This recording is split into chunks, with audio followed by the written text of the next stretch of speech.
Hi hello welcome to my channel. ఈరోజు నేను soya granules curry చేస్తున్నాను. ప్యాన్ పెట్టి దాంట్లో ఒక 2 టేబుల్ స్పూన్ల ఆయిల్ వేయాలి. ఆవాలు, జీలకర్ర, కొంచెం మినప్పప్పు,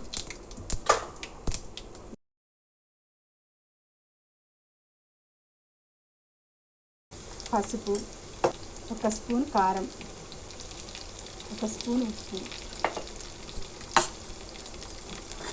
క్యాప్సికమ్,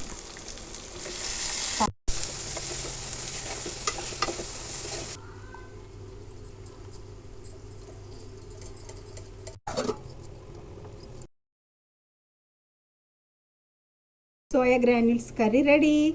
లైక్ చేయండి, షేర్ చేయండి, సబ్స్క్రైబ్ చేయండి. Thank you for watching.